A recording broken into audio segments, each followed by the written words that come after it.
아침에 매일 경제에 오신 여러분 안녕하십니까. 오늘은 10월 8일 월요일입니다. 폼페이오 미국 국무장관이 어제 북한을 다녀왔습니다. 김정은 위원장을 만났고 점심도 같이 했는데 푸아그라, 즉 거위 간 요리가 나왔다고 합니다. 최고급 프랑스 요리인데 북한이 그만큼 정성을 들이고 있다는 점을 방증하는 게 아닌가 합니다. 각 신문의 일면은 오늘 어떤 기사를 담고 있을까요? 보시죠. 먼저 매일경제입니다. 대학생 3명 중 2명은 고국을 등졌다. 제목이 깜짝 놀랄만한 제목인데 우리나라 얘기가 아닙니다. 위기의 베네수엘라. 베네수엘라는 이른바 석유 부국. 얼마 전까지만 해도 돈이 넘쳤던 나라입니다. 그러나 지금은 이 지경에 이르는데 왜 그럴까요? 최대 400만 명 난민 전락. 최저임금을 수십 배 올렸지만 물가 급등에 한 달 월급 가지고는요 햄버거 5개 정도 사면 끝이라고 합니다. 너무 돈을 흥청망청 썼다는 게 이유입니다. 다음 신문 보시죠. 한겨레 신문입니다. 어제 폼페이오 국무장관의 방북 소식을 전하고 있습니다. 김정은 좋은 미래 약속, 북미 정상회담 조속 개최 합의했다. 이렇게 제목을 달고 있습니다. 방북 폼페이오 김 위원장 만난 뒤 상당히 생산적인 대화 이렇게 긍정 평가를 했습니다. 김정은 위원장의 좋은 미래 약속은 폼페이오 장관과 오찬 자리에서 나왔다고 합니다. 다음 신문 보겠습니다. 역시 같은 소식을 전하고 있는데요. 김정은 미국의 ICBM 대륙간 탄도미사일 폐기 그리고 종전선언 맞교환을 제시했다. 구체적인 내용이 좀 나왔습니다. ICBM 폐기와 종전선언 두 개를 맞교환한다. 이렇게 내용이 나와 있고요. 사진 보시면 폼페이오 장관 오전엔 평양에 가서 김정은 위원장을 만났고요. 어제 저녁엔 서울로 와서 문재인 대통령을 만나 상황을 설명했습니다. 다음 신문 보겠습니다. 서울신문입니다. 한국경제 요즘에 만만치 않습니다. 상황이요. 3중 딜레마라고 묘사를 했는데 어떤 딜레마일까요? 첫 번째, 양질의 일자리가 감소하고 있다. 일자리. 두 번째, 서민 물가 고공행진이다. 일자리는 줄어드는데 물가는 오르고 있다. 세 번째는요. 기업 설비 투자 부진. 성장 동력인데 정부가 이 과제를 어떻게 풀어낼 수 있을까요? 지켜보도록 하겠습니다. 오늘 저와 함께 신문을 보실 네 분 소개해드리겠습니다. 먼저 최경선 매일경제 논설위원 나오셨고요. 양문석 공공미디어연구소 이사장 나오셨습니다. 그리고 윤기찬 변호사, 김윤철 경희대 교수 나오셨습니다. 안녕하세요. 안녕하세요. 자, 그럼 1시간 동안의 신문 브리핑 본격적으로 시작하도록 하겠습니다. 이쪽으로 오십시오. 자, 폼페이오 장관의 방북 소식부터 전해드리겠습니다. 폼페이오 4차 방북. 자, 어제 방북을 마치고 서울로 와서 문재인 대통령을 만난 자리에서 이런 대화들이 오갔습니다. 방북 결과 언론에 공개했으면 좋겠다. 문 대통령이 이렇게 권유를 했는데요. 그러자 폼페이오 장관은요. 비공개 면담 때 좀 자세히 얘기해 드리겠습니다. 라면서 뭔가 중요한 내용이 있음을 시사했습니다.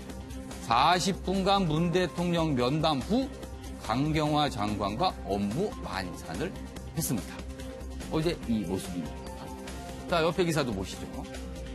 자, 그렇다면 폼페이오 장관은 북한에 가서 김정은 위원장과 과연 어떤 논의를 했을까요?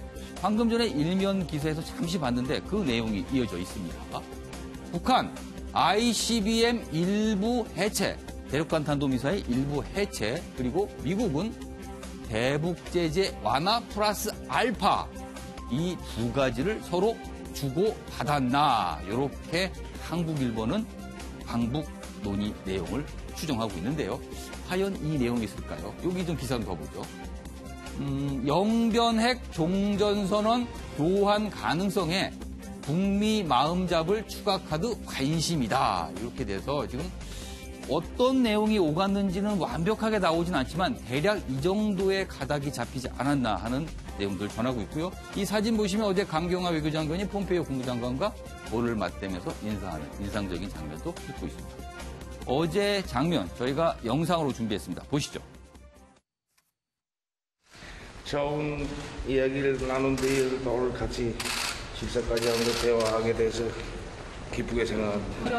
This will be fun. Watch yourself. Yeah, this will be great. 네, 아주 좋은 얘기일 것 같습니다. 불편하지 않습니까? So is everything okay? Everything's great. Everything's great. I'm very much looking forward to our time together too. 장관께서 네 번째 나오니까 이렇게 다른 사람들보다 이렇게 낯설지 않을 거라고 생각합니다. Well, it's your No, that's right. That's exactly right. 네, 맞습니다. 아까도 많은 이야기했지만 좋은 양사의 그 좋은 앞날을 기약해 볼 수 있는, 물론 조심스럽지만 기약해 볼 수 있는 그런 좋은 날이라고 생각합니다. We had a great visit this morning. Thank you for hosting President Trump, sends his regards, and we had a very successful morning. So thank you, and I'm looking forward to our time together here at lunch as well. 오늘 김정은 위원장을 만났다는 보도를 보았습니다. 그 결과에 전 세계의 관심이 쏠려 있습니다. 이렇게 언론 카메라들이 와 있으니 장관께서 그 결과에 대해서 언론에 공개하시고 싶은 내용이 있다면 먼저 말씀해 주시기 바랍니다. And I know too, I don't have much to add. I will certainly tell you in private about our conversation. But we had a good, productive conversation. As President Trump has said, there are many steps along the way, and we took one of them today. It was another step forward. And so this is, I think, a good outcome for all of us. 네, 지금 방금 폼페이오 장관의 말씀, 다양한 얘기가 있는데 다 말씀드릴 수 없다. 뭔가 중요한 게 있는 것 같습니다. 어떤 내용을 공개적으로는 말할 수 없다. 그런 의미일까요? 일단 분위기부터 보자면 말이죠. 폼페이오 국무장관이 평양을 방문한 게 이번이 네 번째 아니겠습니까? 그런데 세 번째 방북했을 때는 김정은 위원장을 만나지도 못했어요. 그리고 갔다 와서도 분위기가 굉장히 냉랭하고 했습니다. 그런데 이번에는 김정은 위원장을 만났을 뿐만 아니라 분위기가 확연하게 다르게 뭔가 진전이 있는 듯한. 식사까지도 같이 했습니다. 맞습니다. 3차와 4차의 그 폼페이오 장관 방북이 이렇게 분위기가 달라진 것은 중간에 문재인 대통령의 평양 방문, 남북 정상회담이 있었던 거죠. 그렇죠. 그러니까 그걸 전후해서 이렇게 분위기가 달라졌고 미국에서도 한국을 상대로 굉장히 중재 외교에 감사히 생각한다. 그런 만큼 이 문제에 관한 한국이 굉장히 많은 중재 역할을 하고 있다는 걸 일단 알 수 있는 것이고 내용상에 봤을 때 지금 폼페이오 장관이 언론에 대고 이제 그 말할 수 있는 것과 말할 수 없는 것을 구분을 했는데 사실은 지금 이번 폼페이오 장관의 방북은 2차 미북 정상회담하고 직접적으로 연관이 돼 있고 비핵화 결단이라는 것은 국가 정상 간의 문제거든요. 그래서 사실은 그 트럼프 대통령과 김정은 위원장이 만나기 전에 실무진에서 공개할 수 있는 거는 제한돼 있습니다. 그러다 보니까 사실은 폼페이오 장관이 지금 공개 못하는 내용들이 많으면 많을수록 그 트럼프 대통령과 김정은 위원장 간의 정상회담에서 공개할 게 많아질 것이다 하는 이런 기대를 하게 되는 거죠. 그런 측면에서 본다면 싱가포르 미북 정상회담 때 사실은 좀 실망스러울 정도로 추상적이고 선언적이었는데 2차 트럼프 대통령과 김정은 위원장의 정상회담에서는 뭔가 좀 구체적인 게 나오지 않을까 하는 기대가 좀 더 커졌다고 생각합니다. 알겠습니다. 양무석 이사장님, 평양의 모습과 서울의 모습 동시에 봤습니다. 지금 분위기는 괜찮은 것 같습니다. 트럼프 대통령도 반응을 보였는데 뭐 괜찮은 긍정적 반응입니다. 과연 김정은 위원장은 어떤 얘기를 했을까요? 뭐 많은 이야기를 했겠죠. 그리고 어쨌든 폼페이오 장관이 한 걸음 더 내디뎠다라는 표현을 썼습니다. 그렇습니다. 그 외에 어떤 구체적인 안건에 대해서도 언급하지 않았습니다. 이제 우리 언론들이 뭐 북한의 ICBM 그 일부 해체, 그다음에 대북 그 제재 완화 뭐 이런 이야기를 했는데요. 두 가지의 그 측면에서 저는 폼페이오 장관의 발언을 주목합니다. 하나는 이런 이야기를 합니다. 제가 북한을 방문한 다음 곧장 서울을 방문한 것은 매우 중요하다. 한국이 비핵화에서 매우 중요한 역할을 담당하고 있기 때문에 이곳을 바로 방문했다라고 이야기했던 것. 이게 소위 말하는 코리아 패싱, 문재인 패싱의 논란들을 계속 그 불러일으켰던 문재인 대통령의 한반도 운전자론에 대한 예. 공식적인 인정을 했다는 측면들이 그렇죠. 상당히 의미 있는 발언이고요. 지금 사실 뭐 코리아 패싱 얘기하는 건 완전 철지나 버렸습니다. 그렇죠. 상당히 많은 예. 그 보수 야당이 이제 걱정을 했던 예, 코리아 예. 패싱 문재인 대통령의 패싱론이 완전히 예. 이제 사라졌다는 측면이 한 가지가 있고요. 예, 예. 그리고 좀 앞서 나가는 것 같지만 폼페이오 장관이 앵커리지에서 예. 아주 중요한 발언을 합니다. 평화협정과 관련된 이야기를 그렇습니다. 합니다. 자, 종전선언도 아니고 예. 평화협정이라는 부분들은 말 그대로 적대국으로서의 이 청산이고 예. 그다음에 북미 수교에 대한 문제고 예. 연락사무소 개설에 대한 문제거든요. 그리고 대사관이나 영사관을 개설할 수도 있는 문제거든요. 예. 말 그대로 평화협정에 대한 논의를 꺼냈다라는 것. 이제 그 부분들은 상당 부분 평화협정까지 갈 수 있는 기본적인 북미 간의 예. 주고받기가 끝났다. 이렇게 이제 볼 수 있는 측면에 있어서 또 한 걸음 더 내디뎠다라는 폼페이오의 발언은 예. 상당 부분 진전이 있었고 구체적인 그 협의가 있었다라는 측면에 있어서 상당히 기대를 부풀리게 하는 발언이라고 봅니다. 지금 방금 말씀하신 평화협정 얘기가 여기 기사에 있습니다. 보시죠. 폼페이오 묻지도 않은 평화협정 거론. 묻지도 않은 거는 기자들입니다. 기자들이 평화협정에 대해서는 폼페이오 장관 질문 자체도 안 했는데 스스로 중국도 평화협정 서명하는 일원이 될 것이다. 이렇게 얘기를 합니다. 여기 보면요. 지난 5일 방북기를 가던 폼페이오 장관 중간 기착지인 알래스카 앵커리지 기지에서 기자들과 만나서 여러 가지 질문을 받았습니다. 근데 그 와중에 묻지도 않았는데 이런 말을 합니다. 우리는 중국이 해법의 일부가 될 것이라는 점을 알고 있다. 우리가 비핵화죠. 이것은 비핵화를 잘 완료하면 정전협정을 종결하는 평화협정에 서명하게 될 것이다. 지금 북한이 원하는 거는 종전선언으로 알려져 있는데 폼페이오 장관은 북한을 가는 길에 평화협정 가능성 그리고 특히 중국의 서명 가능성까지 언급을 했습니다. 그래서 이 발언이 사실은 굉장히 의미심장한데 윤기찬 변호사. 글쎄요, 이 평화협정을 거론할 정도면 뭔가 빠르게 진척되고 있다. 이런 짐작을 하게 합니다, 분명히. 진척이 빠르게 되고 있는 점도 있지만 예. 제가 볼 때는 각 양측이 내놓을 수 있는 모든 각 예. 단계별 조치들을 예. 나열해 놓고 예. 이제 다 오픈시키자는 거죠. 그러니까 평화협정, 북미 수교까지 오픈시켜 놓고 이것을 언제 할지 각 단계별로 어떻게 대응시킬지 이런 것들에 그러니까 대한 미국이 내놓을 수 있는 카드는 우린 평화협정까지도 있다라는 그렇죠. 걸 비친 거다. 예, 로드맵을 일종 밝힌 것이다라고 보여지고요. 뭐 일반적으로 예측하듯이 중국에 대한 어떤 예. 협상용 중국 대북 제재 대열에서 흐트러지지 말자. 예. 당신들도 평화협정에 당사국으로서 넣어주겠다. 예. 이런 어떤 메시지 역할도 했지만 예. 일단 제가 볼 때는 북한과 미국 측의 각기 단계별로 어떤 조치들을 취할지에 대한 로드맵을 오픈시켰다. 이렇게 보입니다. 그러니까 구체적으로 미국은 이 정도까지 우리는 지금 큰 그림을 그리고 있다라는 거를 언뜻 비친 것이다. 예, 그러니까 북한 너네들도 비춰라. 뭐 전면적인 사찰, 검증 모든 걸 포함해가지고 로드맵을 내놔라. 이런 어떤 제시죠. 그렇다면은 또 다른 해석은 북한에 대한 약간 압박일 수도 있겠다. 우리는 이렇게까지 생각하고 있다라는 부분. 알겠습니다. 김철 교수께서는 어떻게 보세요?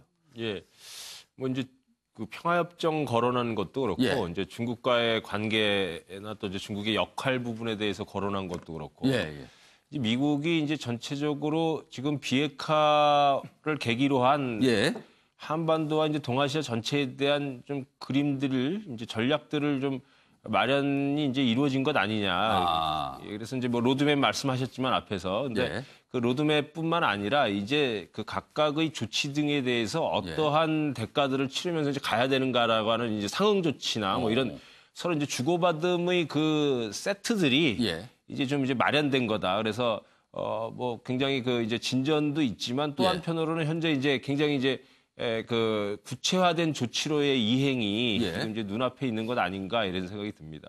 뭔가 큰 그림들을 이제 미국도 좀 완성해서 갖고 있는 것 같다. 여러 가지 해석이 나오는데 과연 폼페이오 장관과 김정은 위원장 북한에서 구체적으로 어떤 합의를 했을까요? 합의를 하긴 했을까요? 굉장히 궁금한데 아직은 좀 시간이 필요해 보입니다. 공개될 때까지는요. 자, 북한 관련 기사 하나 좀 더 보도록 하죠. 청와대 북한에서 돌아온 뒤 줄줄이 휴대폰 번호 바꿨습니다. 왜 바꿨을까요? 그렇다면 이유가 뭘까요? 평양 정상회담 때 북한 통신망을 이용을 했습니다. 그렇겠죠. 평양에 갔으니까.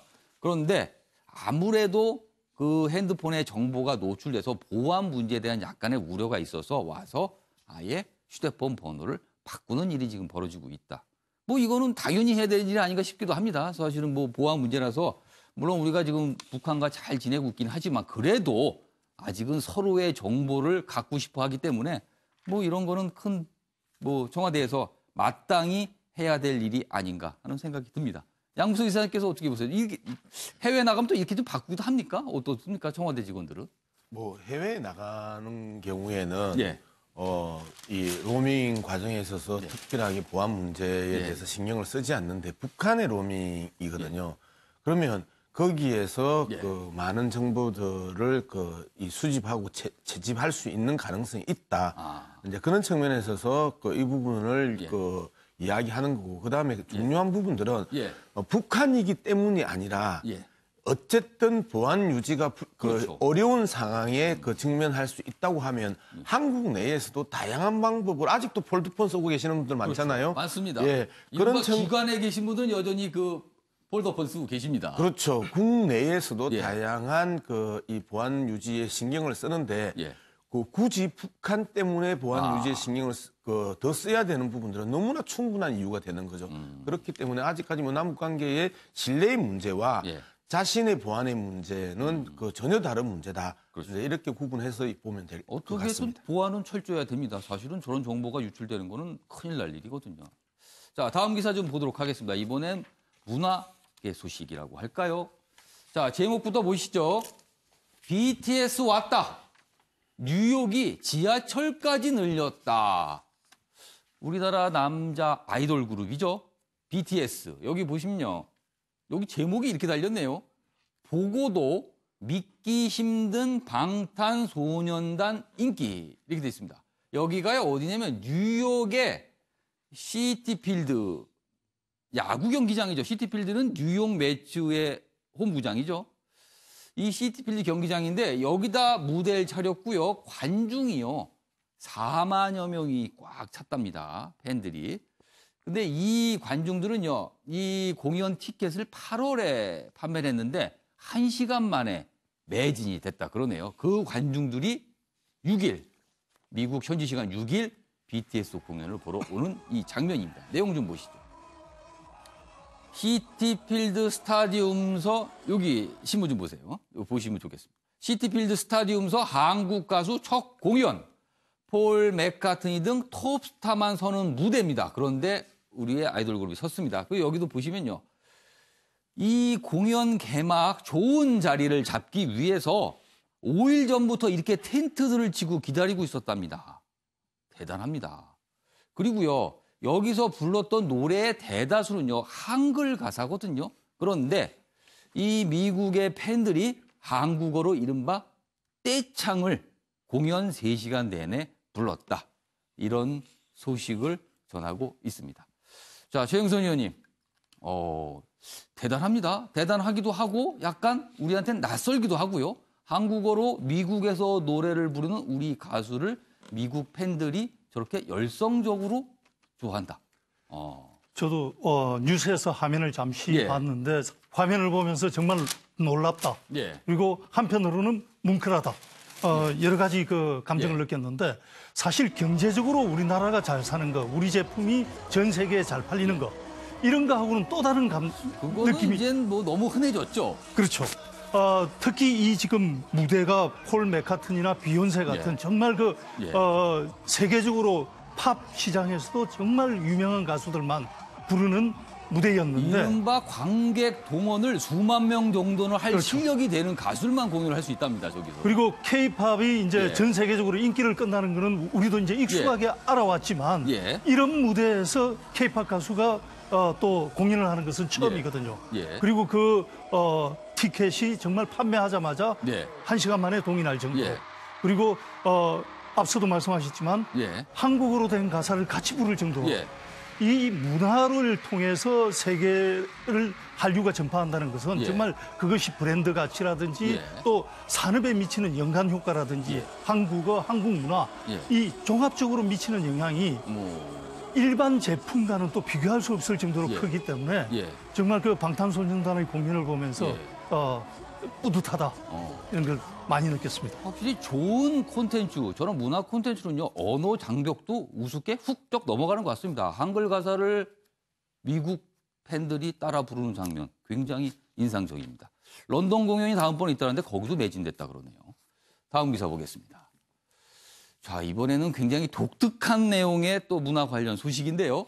15억 원 그림 낙찰 직후 저절로 찢어져 파쇄가 됐습니다. 자, 누구의 그림일까요? 여기 보시면요. 영국의 뱅크시, 거리의 화가, 이른바 그래피티 화가로 뭐 벽에 낙서 비슷하게 그리면서 굉장한 명성을 얻은 얼굴도 안 알려진 이른바 익명의 작가, 뭐 이렇게 알려졌는데 이 뱅크시의 작품인데 최고가인 풍선과 소녀가 최고가로 낙찰이 됐습니다. 그래서 가격은 15억 원. 그런데 낙찰되는 순간, 가격을 선포하고 낙찰이 되는 순간 그림이 여기 보십시오. 원래 여기 사진 보면 이런 그림입니다. 요 밑에 있습니다, 사진에. 이렇게 액자에 반듯하게 담겨 있는 그림인데요. 낙찰 가격이 선포되고 낙찰이 확정되는 순간 그림이 액자 밑으로 빠지면서 이렇게 빠졌습니다. 쭉 빠지면서 파쇄가 됐습니다. 그러니까 이른바 갈기갈기 찢어진 거죠. 그래서요, 지금 영상 보시면요. 영상 보십시오. 지금 영상 보시면 저렇게 나와서 갑자기 찢어집니다. 황당하죠? 많은 사람들이 저걸 보면서 무슨 일인가 도대체 이렇게 했습니다. 그런데 설명이 있습니다. 여기 보시면요. 이 그림은요. 이 논란이 되자 이렇게 시끄럽자 이 뱅크시가 이미 과거에 자기가 저 액자에다 파쇄기를 설치했고 그 상태로 누군가의 그림을 넘겨줘서 저렇게까지 팔리게 된 거라는 걸 공개가 됐습니다. 그러니까 저 액자 밑에는 이미 파쇄기가 설치돼 있던 겁니다. 그런데 낙찰이 되는 순간 누군가 리모컨으로 눌러서 파쇄기를 작동시킨 거죠. 그러면 왜 이런 짓을 했을까요? 여기 설명이 있습니다.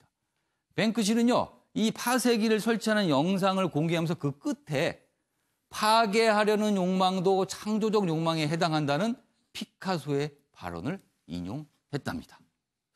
그럼 궁금한 건 이 그림을 15억에 산 분은 어떻게 되는 거죠? 샀는데 사는 순간 그림 절반이 파쇄가 됐습니다. 김철 교수님, 이게 어떻게 되는 상황일까요? 이렇게 되면은 그림 값이 더 올라갈 것 같습니다. 더 올라간다.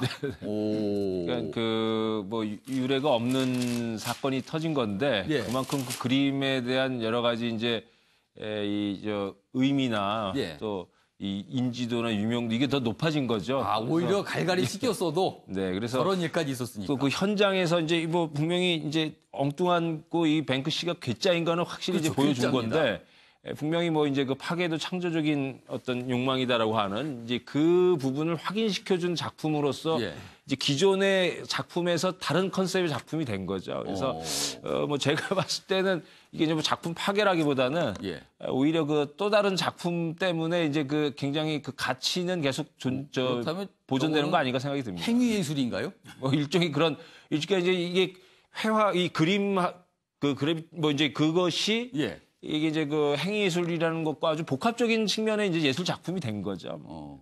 양무선 이사님, 사실 뱅크시는요 굉장히 약간 반항적이고 도발적인 그림을 그리고 나서 자기 작품을 경매가 있는데 그 경매한 그 작품 뒤에다가 도대체 이걸 그 돈을 주고 누가 사는지 한심하다 뭐 이렇게 자기가 표현까지 하는 작가라 그러거든요.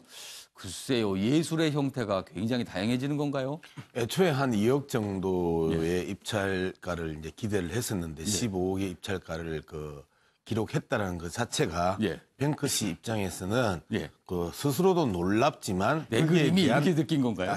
거기에 대한 그 자기 조롱도 나는 들어가 있다고 생각합니다. 그래서 이 예술 작품을 바라보는 기족층들에 대한 허여식을 가감하게 공격하는 그런 모습, 비꼬기가 들어가 있는 거다. 예, 그런 모습이 아닐까 이제 평가하고요.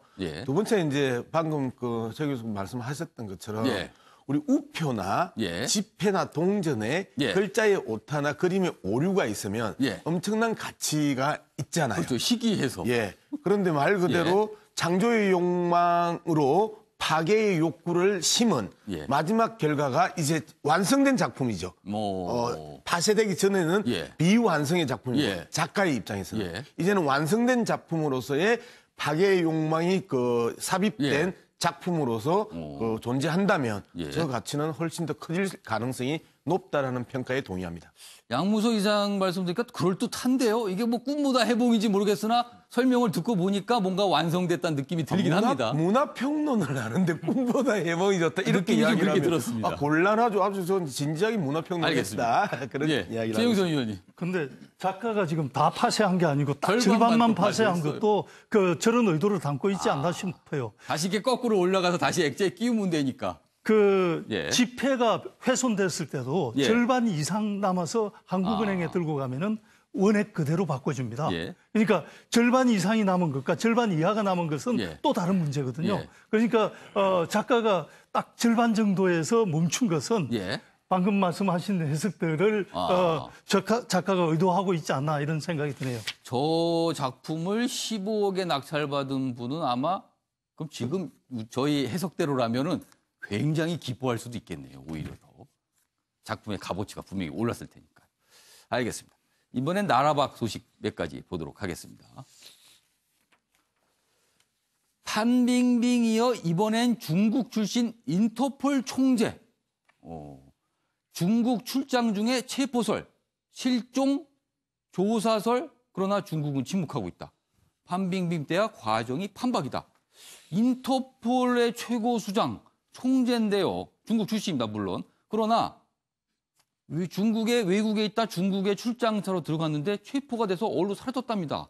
도통 알 수가 없는데 중국 당국은 아무 얘기를 하지 않고 있다 그러네요. 이건 또 무슨 소식인가요? 여기 보시면요. 익명의 소식통을 이용해서 언론들이 보도하고 있는데요. 이 실종된 이 인터폴 총재의 이름이 멍흥웨이입니다. 이 멍 총재가 중국 공항에 내리자마자 어딘가로 끌려가 당국 조사를 받고 있다.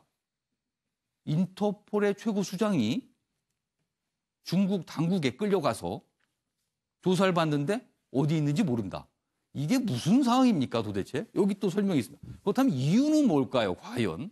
여기 설명이 돼 있네요. 중국이 국제사회의 시선을 감수하면서까지 그를 체포한 건 그가 정변에 연루됐을 가능성을 보여준다고 언론들이 전하고 있습니다. 멍 총재를 발탁한 이는 저우융캉정 상무위원이다. 그러나 숙청이 됐죠, 이른바.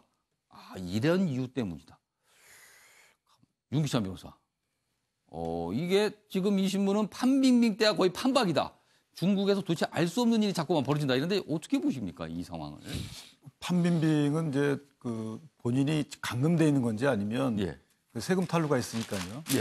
자발적으로 그거에 협조했는지는 알려지지 않고 있지만 지금 이분 같은 경우에는 여러 가지 요소가 결합된 걸로 볼 때 다소 좀 감금돼 보이기도 하거든요. 근데 이제 공항서 내리자마자 인터폴 총재가 중국인이라서 뭐 중국 당국의 사법 대상은 되지만 지금 문제는 뭐냐면 정확한 그 혐의가 드러나지 않은 상태에서 감금돼서 조사를 받게 되면 자백의 위험성도 있고 자백을 강요하는 위험성이죠. 그래서 사법 후진국이다 중국이 아직까지는 뭐 이런 의심은 좀 들고 있습니다. 최영선 의원님, 인터폴 총재 아무리 중국인이지만 인터폴 총재를 인터폴의 어떤 통보나 승인 이런 것도 없이 체포해서 감금됐다. 이게 있을 수 있는 일인가요? 일단 방금 말씀하신 대로 사법 후진국이라는 건 이런 데서 바로 알 수 있는 거죠. 그러니까 이제 앞서도 소개하셨지만은 저우용캉 전 상무위원이 공안부장 출신이거든요. 그리고 공안부 내에서 이제 요번에 실종된 멍흥웨이가 저우용캉하고 같이 일했으니까 저우용캉이 이미 이제 숙청된 상황에서 서로 지금 시진핑이 독재 권력을 강화하는 차원에서 정적들을 많이 숙청하고 있으니까 그 과정에서 정적에 대한 조사나 이런 측면에서 뭐 이루어지는 것 같은데 문제는 이게 이제 사법 후진국이라는 측면도 있지만은 제가 눈여겨보는 것은 언론 후진국이라는 겁니다. 이런 일이 있으면 당연히 언론에 보도되고 변호사가 물론 중국 정부가 뭐 정적에 대해서 조사할 수 있죠. 그리고 판빙빙 같은 경우에 세금 탈루에 그렇죠. 대해서 범죄가 조사할 수 있으니까요, 있죠. 분명히. 조사할 수 있습니다. 그렇지만은 변호인이 입회하고 언론이 이것에 대해서 정당한 보도를 하고 이래야 되는 게 일반적인 상식적인 나라 아닙니까? 그런데 판빙빙도 사라진 지 한 달이 넘도록 언론에 보도가 안 되는 거거든요. 그 미국의 제퍼슨이 그랬지 않습니까? 신문 없는 정부보다 정부 없는 신문을 선택하겠다. 이 나라를 보면 제퍼슨이 왜 그런 말을 했는지 알 수 있겠어요. 얼마나 세계의 많은 사람들이 판빙빙이 사라졌을 때 답답해하고 궁금해하고 했습니까? 그러면서 중국의 그 언론 자유가 없는 상황 이런 것을 통해서 중국의 독재가 얼마나 더 강화되고 있는가. 언론 자유가 없으면 독재는 더 강화될 수밖에 없는 거거든요. 그래서 저는 사법 후진국이라는 점도 강조하고 싶지만 정말 언론 후진국이 어떤 면모를 보이는지에 대해서 좀 말씀해 드리고 싶네요. 그나마 홍콩 언론들은 뭐 조금씩 보도를 하고 있는데 중국 내부에 있는, 홍콩이 아닌 중국 내부에 있는 언론들은 뭐 딱히 보도가 없는 것 같아요. 양수희 사장님. 권력의 속성이라고 볼 수가 있는데요. 방금 말씀하셨던 미국의 1대 대통령 제퍼슨이 그 신문 없는 정부 없는 신문을 그 대통령이 되기 전에 이야기를 합니다. 근데 정작 제퍼슨이 대통령이 되고 나서는 언론은 온통 거짓말쟁이고 소설만 쓰는 마음이 바뀌었군요.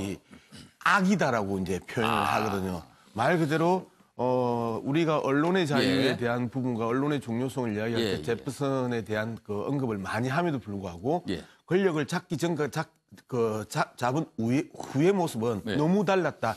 권력의 속성이고 특히 그 권력을 그 장기 집권하고 영구히 끌고 가려고 했던 절대 권력으로 구축해 나가는 시진핑 입장에 있어서의 그 관점에서 이 부분을 보고 그 부분을 비판을 해야 되는 부분이다. 그래서 언론은 권력을 잡으면 누구든지 장악하고 싶어 한다. 이게 제 결론입니다. 알겠습니다. 그나저나 수장이 저렇게 감금되고 어디에 실종된 인터폴은 어떻게 대응을 해야 될까요? 그래도 국제 경찰 아닙니까? 인터폴이 어찌 이런 일이 벌어지는지 참 난감할 겁니다. 지금 다음 기사 보겠습니다. 이번엔 트럼프 미국 대통령에 관련 얘기네요. 트윗은 못 참는 트럼프. 술 한 방울도 싫어. 철저한 금주를 하는 스타일이라고 합니다. 이게 뭐 건배할 때도요. 절대 술을 따르지 않고 콜라를 따라서 건배를 한답니다. 자, 이유가 있을까요? 여기에 설명돼 있습니다. 이유가. 술 취한 형 싫어하는 부친을 보며 성장을 했다. 알코올 의존형은 43살에 세상을 떠났다. 약간의 이런 충격적인 모습이 경험에 있었군요. 사업 욕망 크지만 술 욕망은 없다. 그래서 유엔 연설 뒤에 와인잔에 콜라 건배를 했고요. 술 마시는 장관들이 잘못하면 해고해버린답니다. 줄리아나 영입 때도 술 문제로 굉장히 고민을 했다고 하네요. 일을 못하는 건 괜찮지만 술 마시는 건 아주 문제로 삼는다. 독특한 스타일입니다. 하나 더 보겠습니다. 트럼프 기사가 또 있습니다. 자, 최근에 대북 강경파 그레이엄 여러 가지 트럼프 대통령에 대해서 얘기를 했는데 그중 한 대목입니다. 트럼프 북한 미사일 발사 자료 화면을 보고 실제 상황으로 착각해 큰일 났다. 기겁을 해서 주변 사람들이 말리고 달래서 겨우 진정시켰다. 그래서 집권 초에 대북관이 굉장히 초보 단계였다. 이런 아주 단적인 이 사례를 공개했다. 이런 기사를 싣고 있네요. 지영수 의원님. 아까 그 트럼프 대통령의 음주관에 대해서 말씀을 하시니까 바로 우리 한국 상황하고 비교가 돼서 그러는데요. 트럼프 대통령은 이제 음주로 인해 가지고 뭔가 사고가 생기면 더 강하게 처벌을 하는데 한국의 재판을 보면은 음주로 인해 가지고 죄를 저지르면은 그때 심신이 미약했다 해가지고 소위 말하는 주치 감경을 해주는. 그래서 이른바 좀 봐주죠. 봐주는. 그래서 국내에서도 문제가 되고 있는데 아까 트럼프 대통령의 그 사례 같은 경우에는 국내 재판 담당하시는 분들이 많이 좀 참고를 했으면 좋겠습니다. 김수열 교수께서는 이 트럼프 대통령의 좀 두 가지 기사를 소개했습니다. 술을 아주 싫어한다. 절대 입에 안 된다. 그리고 북한 미사일 발사 장면을 보고 기겁을 해서 놀랬다. 물론 임기 초의 모습이었지만 독특한 스타일의 지도자인 건 분명합니다. 예, 그러니까 근데 또 참 재밌는 게 자기가 술 마시면은 얼마나 엉망이 되겠지 상상이나 하겠냐 뭐 이러면서 이제 자조린 농담도 했는데 자기 형의 그런 모습을 봐서 자기도 그럴 수도 있다. 그럴 수 있다라고 하는 자기에 대한 이 통제 뭐 이제 그러네요. 이런 부분도 그거 보면 절제력은 대단한 것 같습니다. 그런 부분도 대단하고 또 한편 자기 파악이 잘 되어 있는 지도자 아닌가 생각이 듭니다. 근데 이제 이 북한 미사일 발사 같은 경우에는 이게 이제 트럼프 대통령이 원래 뭐 이제 이런 외교라든지 뭐 이제 이런 부분에 대한 정통한 분은 아니었고 사업가였으니까 그런 가운데에서 또 한편으로 반영해주고 있는 게 뭐냐면 이제 미국이 이제 북한 문제가 우선순위가 아니었다는 걸 또 보여주는 것이기도 하지요. 그래서 그만큼 잘 모르고 있었다. 그렇죠. 그러니까 뭐 이 트럼프 대통령 후보에 대해서 막 임기 초반에 그런 것을 이제 알게 되었을 그런 시간적 여유가 없는 상황에서 나타난 현상이 아닌가 이런 생각이 듭니다. 그런데 자료 화면을 보고 진짜인지 알고 놀랐다. 이게 진짜인지 믿기진 않긴 합니다만 뭐 증언이 나왔으니까요. 뭐 그런가 보다 하긴 합니다. 아무튼 독특한 지도자인 건 분명해 보입니다. 자, 그럼 신문에 실린 사진 몇 장 보도록 하겠습니다. 첫 번째 사진 보시죠. 자, 전쟁터가 아닙니다. 어제 실제 발생했던 일입니다. 고양 대한송유관공사 저유소 기름을 보관하는 곳 한 곳 탱크가 어제 화재가 발생했는데요. 저런 모습입니다. 엄청나게 터지고요. 헬기가 저렇게 뿌렸지만 진화가 잘 되지 않았습니다. 결국은요. 오늘 새벽 4시께 겨우겨우 진화가 됐는데 화재가 난 지 17시 만에 겨우 불을 잡은 겁니다. 저유소가 여러 개가 있는데요. 저 탱크 중 하나는요. 이른바 기름이 440만 리터가 들어있다는데 440만 리터라는 양은요. 주유소 100개 이상을 꽉 채울 수 있는 양이란다. 어마어마한 양이 있었는데 저기서 화재가 나니까 불을 끌 수가 없는 겁니다. 그래서 250만 리터 정도를 다른 곳으로 빼고 겨우겨우 남은 연료를 다 태운 다음에야 오늘 새벽에 불을 잡았다고 합니다. 지금 이 모습이거든요. 다음 사진 하나 더 보시죠. 자, 어제 불이 나서 지금 보시면요. 어디 폭격 맞은 장면입니다. 지금 서울 시내에서 지금 고향 쪽을 바라본 사진인데 저렇게 엄청나게 검은 연기가 나고요. 마치 전쟁 아니면 화산 폭발이 한 듯한 느낌이 들어서 아마 고향에 사시는 분들 그리고 그 인근의 마포, 서울 마포쯤 사시는 분들은요. 어제 굉장히 놀라셨을 것 같습니다. 저 정도 화재가 나서 폭발했으니까 얼마나 깜짝 놀랐겠습니까?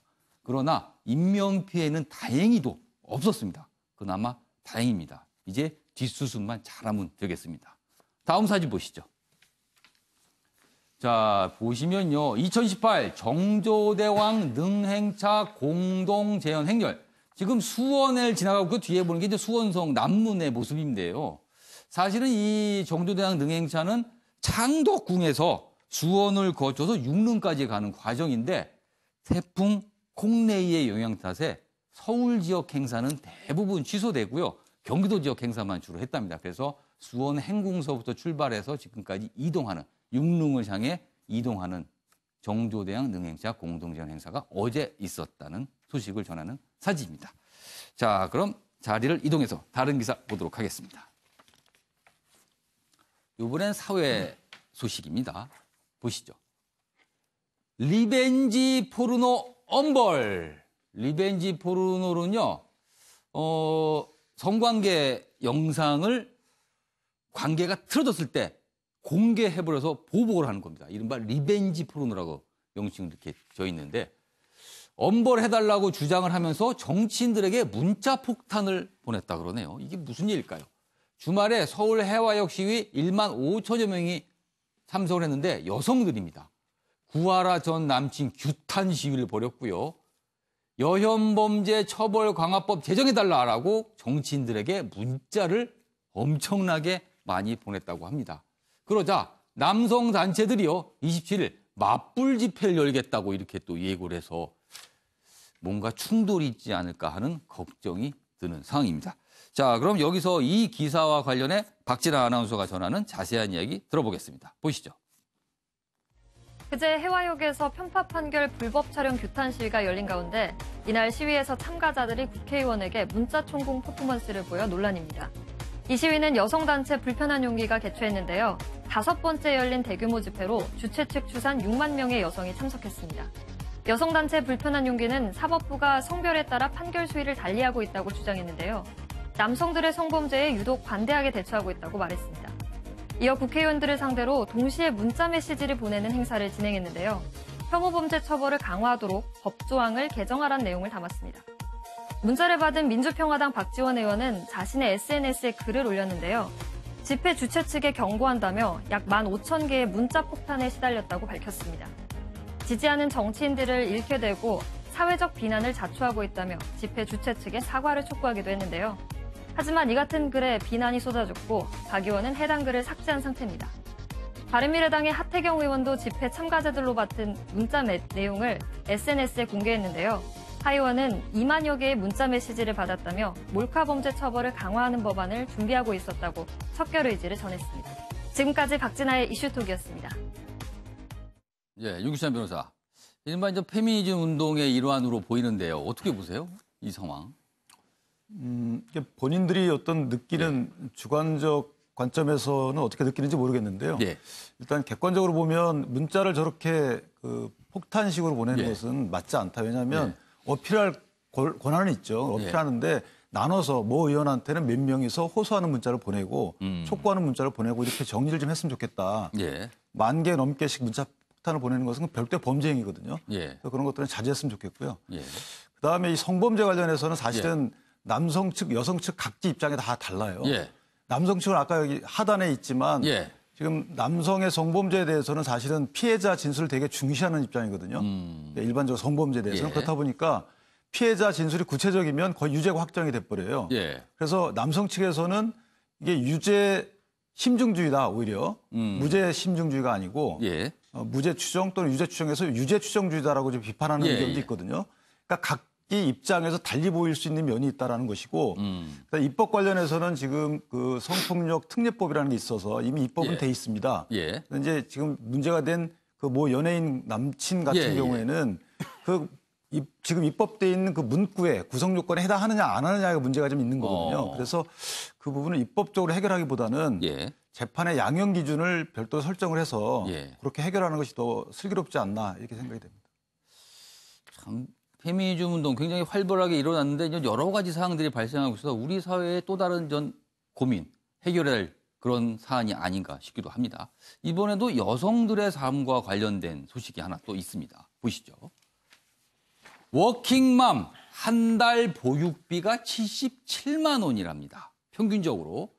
자녀 어릴수록 비용이 더 들고요. 일가사 병행 최대 스트레스다. 이런 조사 결과가 나왔는데요. 여기 보면요. 이 KB금융연구소가 조사한 내용입니다. 평균적으로 이 정도 드니까 더 많이 쓰시는 분은 뭐 100만 원 이상 훌쩍 넘어가겠죠. 이 한 달 보육료로. 그리고요. 자녀를 주로 영유아인 경우 누가 보육을 담당할까? 그런 통계도 있네요. 여기 보시면요. 일단 친정 어머니 비율이 49.1%, 절반입니다.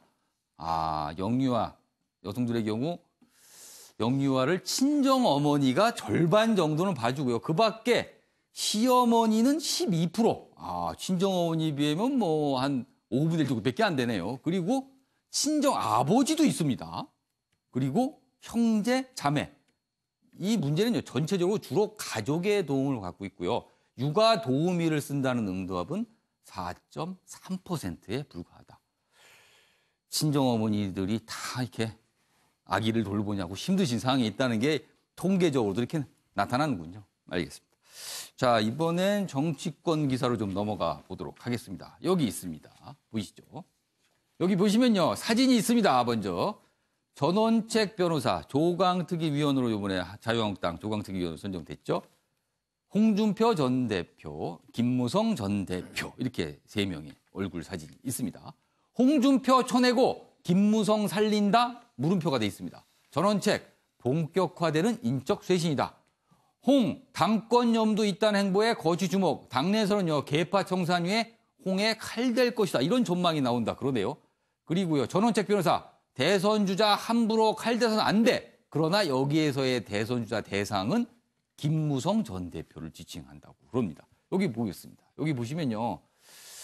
전원책 위원입니다. 전원책 위원이 언론 인터뷰를 해서 밝힌 내용인데요. 대선 주자급으로 논의되는 분들은 당의 중요한 자산이다.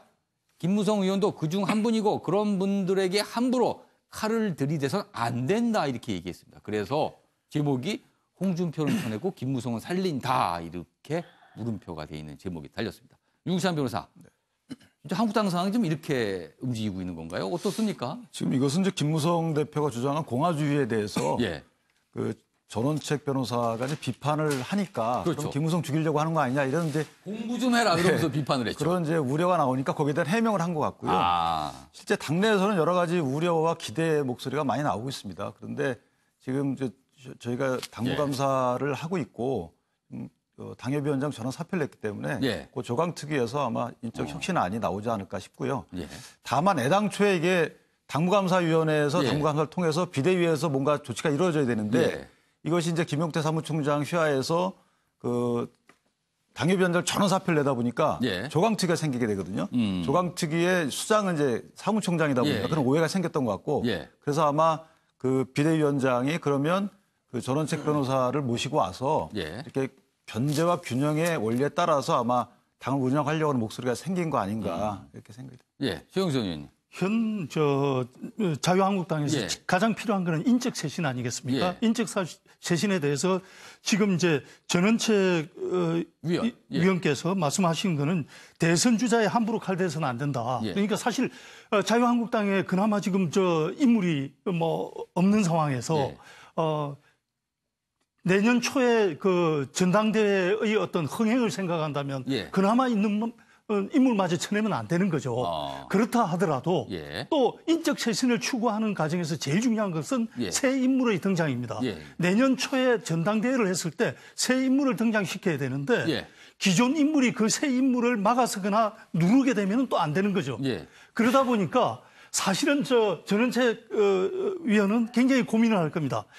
대선 주자급 인물을 남겨놓되 새 인물을 영입했을 때 그 새 인물을 방해하지 못할 정도의 수준과 그 당내 지분을 가진 사람만 남겨놓는 그런 측면에서 지금 홍준표, 김무성 이런 분들의 이름이 거론이 되고 있는데 너무 강해도 아마 해당되는 분들한테는 불리할 것이고 너무 약해도 불리한 그런 애매한 위치에 있지 않나 싶습니다. 과연 어느 정도의 강도를 유지할 수 있을까요? 그 강도 찾기가 만만치 않을 것 같은데 저희가 지켜봐야 될 문제고 양문석 이사장님.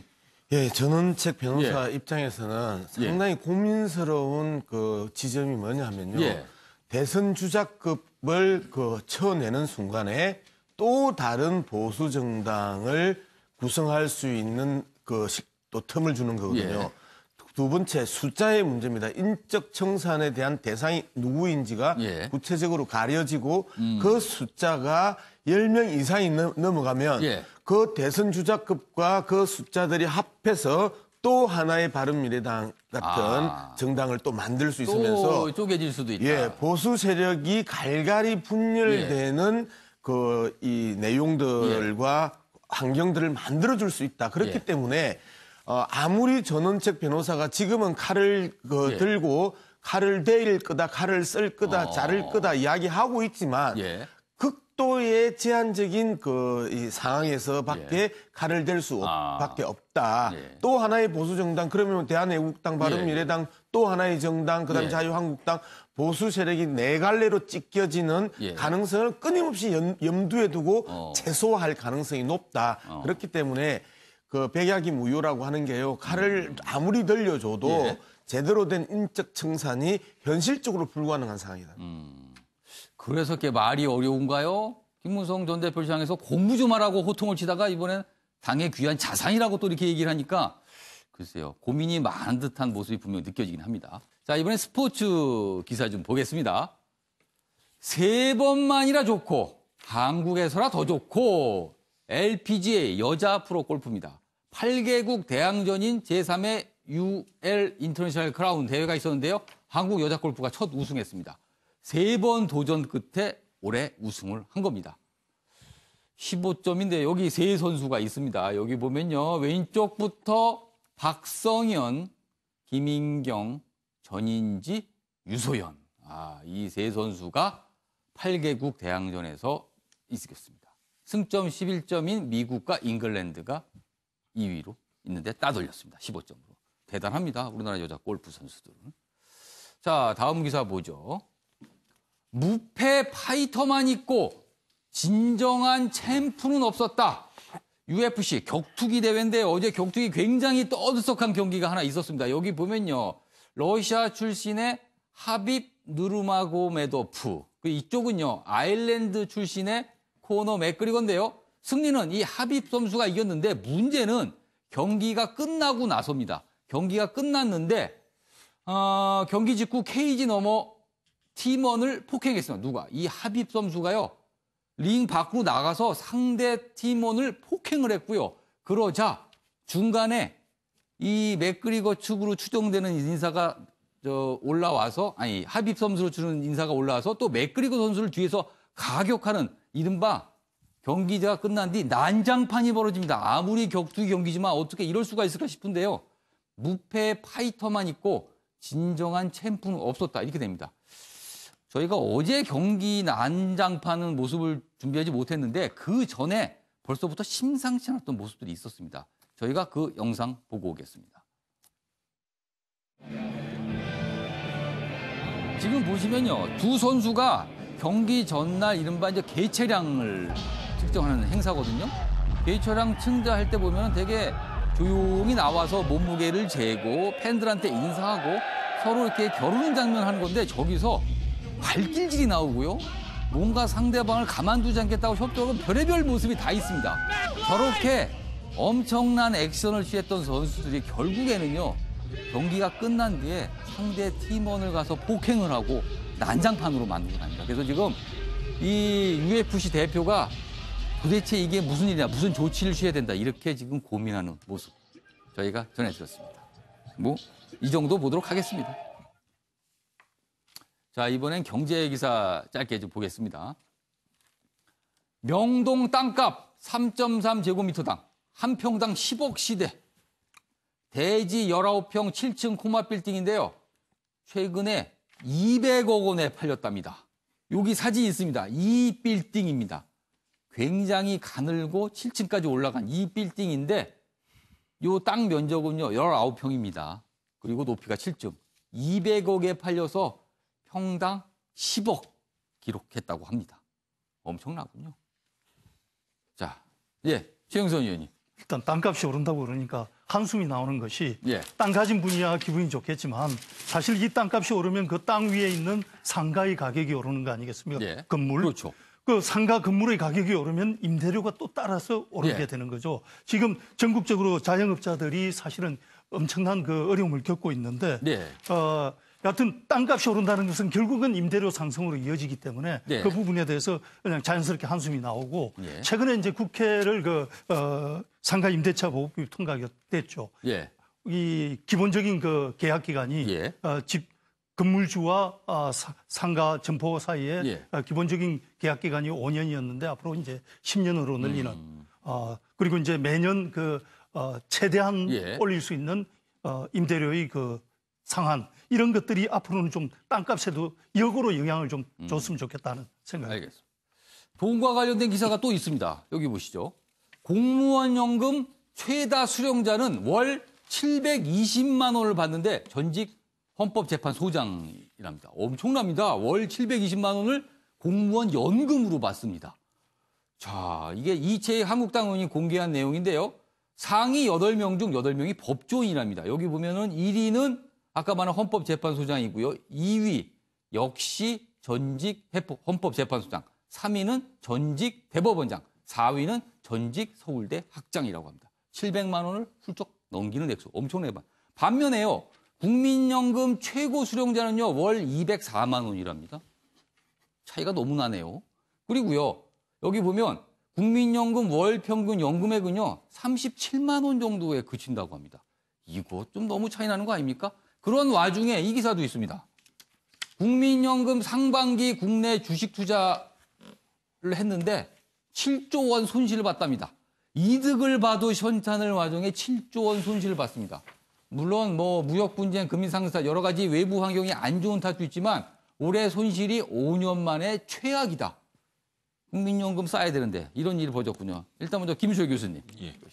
어떻게 보세요? 공무원연금과 국민연금 너무 차이가 나네요. 예, 그렇습니다. 이게 지금 사실은 이게 정치권에서 이야기를 못 꺼내고 있는데 사실 이제 공무원 군임연금 부분이 계속 지금 크게 이제 문제이죠. 그래갖고 이게 이제 적자 문제도 있고 또 실제 다른 나라들 같은 경우에도 이제 이 연금 체계를 이제 좀 개선하는 조치들을 취하거든요. 그래서 지금 다시 어려워졌지만 브라질 같은 경우나 이런 나라들조차도 사실은 여러 이제 그 이해 당사자들의 반대에도 불구하고 개혁 조치를 취한 바 있습니다. 근데 지금 이제 한국은 이제 그런 상황에서 이제 지금 전혀 못 하고 있는데 지금 이제 이렇게 격차가 크게 나타나고 이렇게 된다면 이제 전체적으로 좀 연금 체계 부분을 정치권에서 좀 이제 의제로 삼아가지고 어떻게 개선할 건가 좀 이제 좀 살펴봐야 그런 한 때가 아닌가 이제 생각이 듭니다. 최영선 의원님. 이웃나라 일본에서 30년 전부터 연금의 관민 격차를 없애자 하는 운동이 있었고 그것이 30년간 논의 끝에 결론을 얻어가지고 지금 공무원과 민간 기업 종사자 간의 연금이 하나로 통합이 됐습니다. 마찬가지로 한국에서 지금 공무원은 월 720만 원 채다가 그다음에 국민연금은 채다가 204만 원 받는 이 관민 격차는 없애는 게 당연하죠. 알겠습니다. 전 세계적인 추세이기도 합니다. 마지막 기사 하나 보겠습니다. 반대편서 타라 승차 거부한 택시 기사에게요. 법원이 30일 자격정지를 내렸는데 이건 정당하다는 판결이 나왔습니다. 승차 거부하시면 자격정지 될 수도 있습니다. 거부하시면 안 됩니다. 자, 오늘은 전국이 맑은 가운데 바람이 강하게 불어 체감 온도가 낮아지겠습니다. 낮 최고 기온은 20에서 23도로 예상됩니다. 오늘 신문 브리핑은 여기서 마치겠습니다. 시청해주신 여러분 고맙습니다.